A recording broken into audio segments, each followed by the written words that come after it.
Hello student, આજનો આપણો ECAની અંદર ટોપિક છે ગુડ લાઇટિંગ અરેન્જમેન્ટ.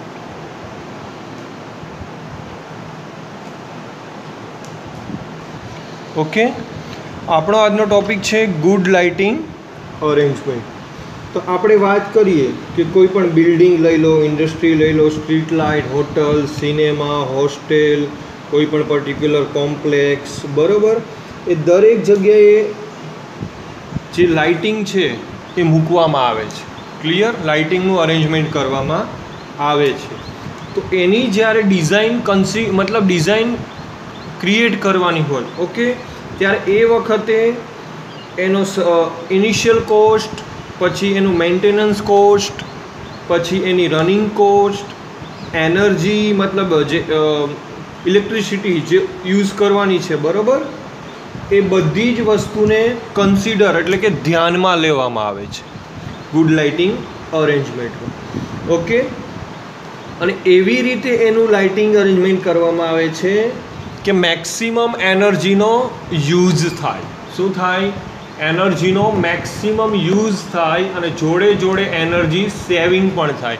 મતલબ ઓછી એનર્જીથી વધારે લાઇટિંગ એટલે કે પ્રકાશ આપી શકે, બરાબર, એ રીતે એનું ગુડ લાઇટિંગ અરેન્જમેન્ટ કરવામાં આવે છે.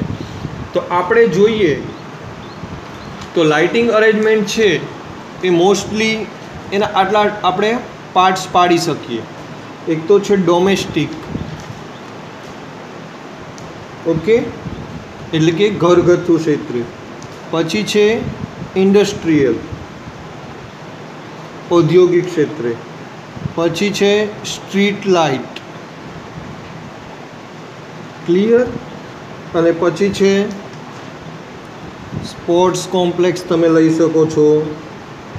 મતલબ કોઈ પણ વસ્તુ, સ્પોર્ટ્સ કોમ્પ્લેક્સ લઈ લો કે પર્ટિક્યુલર કોઈ એવી સરકારી ગવર્મેન્ટ બિલ્ડિંગ લઈ લો, મતલબ આ બધી વસ્તુમાં આ વસ્તુ આવી ગઈ, બરાબર. Domestic, industrial, street light and sports complex. તો અહીંયા પહેલાં આપણે ડોમેસ્ટિકની વાત કરીએ. શેની વાત? ડોમેસ્ટિકની.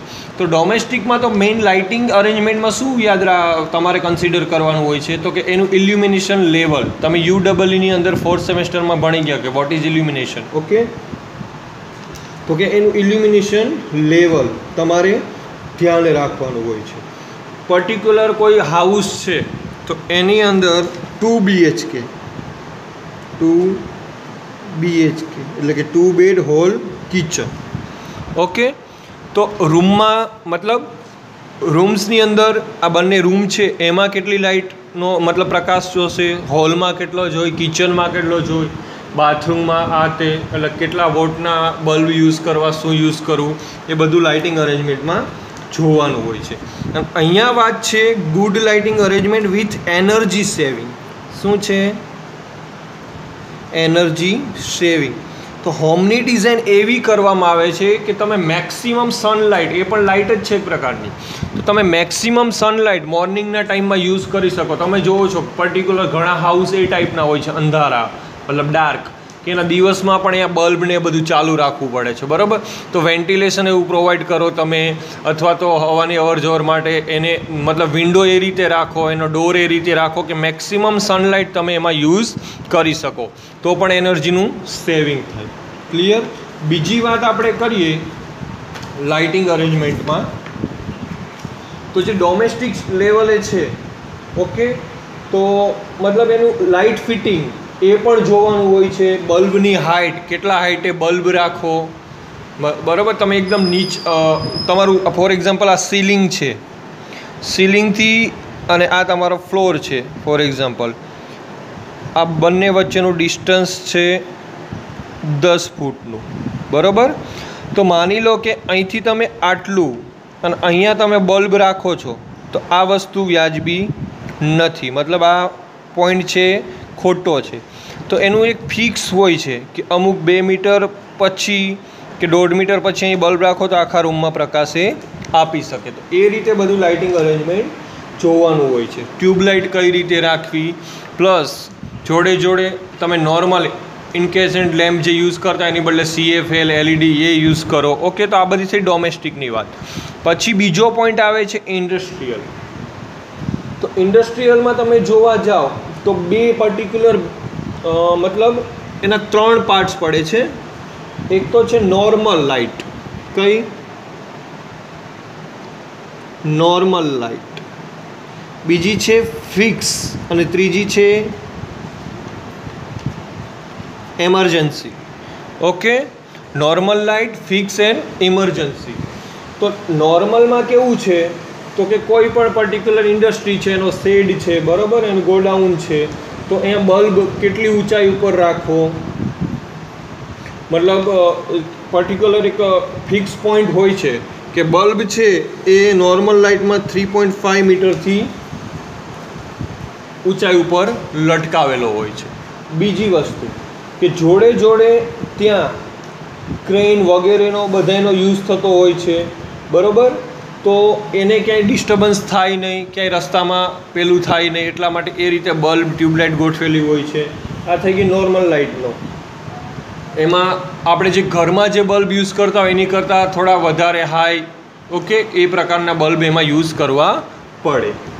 બીજી વસ્તુની આપણે વાત કરીએ લાઇટિંગ અરેન્જમેન્ટમાં, તો મતલબ ફિક્સ એટલે કે એકદમ સ્ટેડી. તો પર્ટિક્યુલર કોઈ એક મશીન છે, બરાબર, ફોર એક્ઝામ્પલ આ મશીન છે, તો એની અંદર નાના નાના વોલ્ટ મીટર, એ મીટર કે કોઈ પણ મેઝરમેન્ટ માટેના, રીડિંગ માટેના ઇન્સ્ટ્રુમેન્ટ એની અંદર લાગેલા હોય છે. તો એ એકદમ કેવા હોય છે? નાના હોય છે. એને ઉપર પ્રકાશ વ્યવસ્થિત આવે તો જે રીડિંગ તમને દેખાય છે, બરાબર. નોર્મલી આપણે ફોર એક્ઝામ્પલ એ મીટર હોય, નાનું વોલ્ટ મીટર હોય, એનું વાત કરીએ તો એકદમ અંધારું હોય તો એનું રીડિંગ આપણે ક્લિયર દેખાશે ને, પણ પ્રોપર એની ઉપર લાઇટિંગ વ્યવસ્થા હોય તો રીડિંગ આપણે જોઈ શકીએ. તો પર્ટિક્યુલર આ મોટું મશીન ઓપરેટ, તો એની ઉપર કઈ રીતે બલ્બ રાખવો એ બધી અહીંયા વાત છે. ઓકે, તો આ થઈ ગઈ fix light. Emergency lighting. Emergency લાઇટિંગની વાત કરીએ તો કે કોઈ પણ ઇન્ડસ્ટ્રીયલ એરિયામાં તમે જાઓ, ઓકે, તો એમાં ઇમરજન્સી લાઇટિંગ અરેન્જમેન્ટ તો કરેલું જ હોય છે. ઘણીવાર સપ્લાય ફેલ થઈ જાય છે, ઓકે, તો લાઇટની મતલબ પ્રકાશની જરૂર પડે છે, એના વર્કિંગ માટે પણ પાવર સપ્લાયની જરૂર પડે છે, તો એમને ઇમરજન્સી અરેન્જમેન્ટ પણ કરેલું હોય છે. પછી આવે છે સ્ટ્રીટ લાઇટિંગ અરેન્જમેન્ટ. ઓકે, કે જે આપણા રસ્તા છે ત્યાં કઈ રીતે લાઇટિંગ અરેન્જમેન્ટ કરેલું હોય છે. તો મતલબ આપણે જો વાત કરીએ તો સ્ટ્રીટ લાઇટમાં પર્ટિક્યુલર કોઈ આપણે ફોર એક્ઝામ્પલ આ ગાંધીનગર જ સિટી લઈ લો, બરાબર, તો પર્ટિક્યુલર કોઈ મેઇન રોડ છે, આપણે માની લો કે અહીંયા મેઇન રોડ છે ઘ અને ચ, તો એ મેઇન રોડ ઉપર સ્ટ્રીટ લાઇટ હોવી જરૂરી છે. પછી જે રીતે મેઇન રોડ ઉપર સ્ટ્રીટ લાઇટ મતલબ જે લાઇટિંગ અરેન્જમેન્ટ છે એવું અંદરના સેક્ટરના રોડ ઉપર એ પોસિબલ નથી. ત્યાં કઈ રીતે હોય છે? અમુક ડિસ્ટન્સ ઉપર કે કોર્નર ઉપર લાઇટિંગ હોય છે. જ્યારે મેઇન લાઇનમાં કે મેઇન રોડ હોય છે ત્યાં સ્ટ્રીટ લાઇટ કેવી હોય છે? કમ્પ્લીટ હોય છે, બરાબર.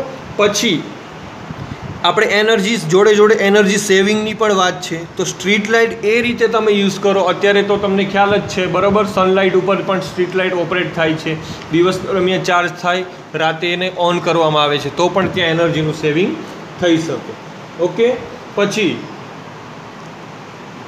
મતલબ તમને ખ્યાલ હશે કે અમુક હાઈવે રસ્તા હોય છે, તો ત્યાં મતલબ એ રીતે લાઇટિંગ અરેન્જમેન્ટ હોતું નથી, પણ માની લો કે કોઈ પર્ટિક્યુલર બ્રિજ કે એ હોય છે તો ત્યાં એ વસ્તુ રાખેલી હોય છે.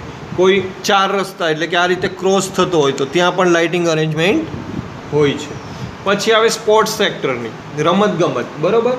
તો ત્યાં વાત કરીએ તો ત્યાં તમે ક્રિકેટ, બરાબર, બધી પર્ટિક્યુલર IPL છે કે મતલબ ક્રિકેટની વર્લ્ડ કપ છે કે બીજી કોઈ પણ તમે સ્પોર્ટ્સની ગેમ્સ તો જોતા જ હશો.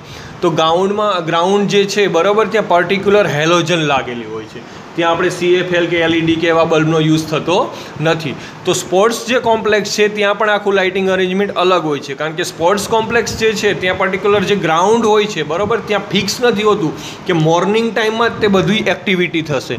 ત્યાં જરૂરી નથી કે મોર્નિંગ ટાઈમમાં જ બધી રમતગમત મતલબ બધા સેશન, માનો કે આપણે વર્લ્ડ કપ ચાલુ છે તો ઘણીવાર નાઇટમાં પણ વર્લ્ડ કપ ચાલુ હોય છે, તો ત્યાં પર્ટિક્યુલર હેલોજન રાખેલી હોય છે કે જે વધારે પ્રકાશ આપે, બરાબર.